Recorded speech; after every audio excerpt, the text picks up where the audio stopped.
Alam nyo ba may isang malaking problema ang Philadelphia 76ers ngayon? May LeBron James na sila, may Joel Embiid, may Tyrese Maxey, may Jaylen Brown. Pero alam mo ba kung ano ang kulang nila? Isang veteran na kayang tumulong sa championship run. Kung gusto mo ng mga balita, analysis at updates tungkol sa basketball, huwag kalimutang i-like ang video, mag-subscribe sa channel at i-click ang notification bell. At ngayon, dalawang pangalan ang nasa usapan, Kevin Love at Markieff Morris. Unahin natin si Kevin Love.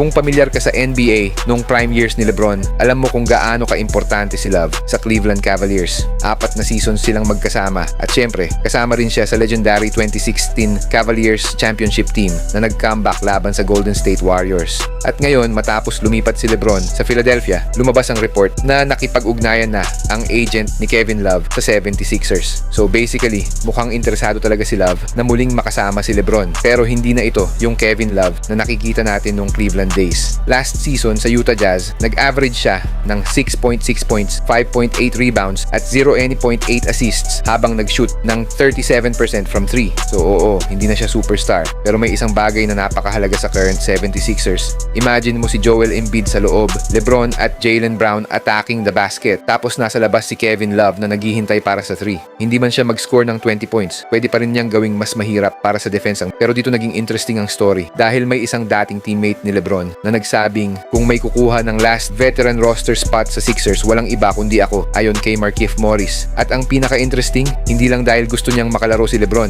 Sinabi niya na Philly raised siya, kaya para sa kanya, mas personal ang pagkakataon na makuha ang roster spot na yon. At actually, may argumento rin si Morris. Hindi niya kailangang maging starter. Hindi niya kailangang mag-average ng 15 points. Ang kailangan lang niya ay maging isang veteran presence sa locker room. Isang player na may championship experience. Isang player na alam kung paano gumalaw sa isang team na may championship expectations. At syempre, champion din siya kasama si LeBron noong 2020 Lakers. Ito na ngayon ang malaking tanong, Kevin Love o Markieff Morris? Kung veteran leadership lang ang pag-uusapan, parehong may experience. Pero kung basketball fit ang pag-uusapan, Kevin Love ang mas interesting para sa akin. Bakit? Dahil may bagay siyang kayang gawin na hindi madaling hanapin sa isang big man. Kaya niyang mag-rebound, kaya niyang mag-3, at kaya niyang magbigay ng championship experience. Last season, kahit limited minutes, nag-average pa rin siya ng 5.8 rebounds at 37.3% mula sa 3-point range. Pero ito ang problema. Wala pang available na roster spot ang 76ers para basta-basta kunin si Love. Kaya kahit interested ang camp ni Love, kailangan munang magkaroon ng roster move ang Philadelphia.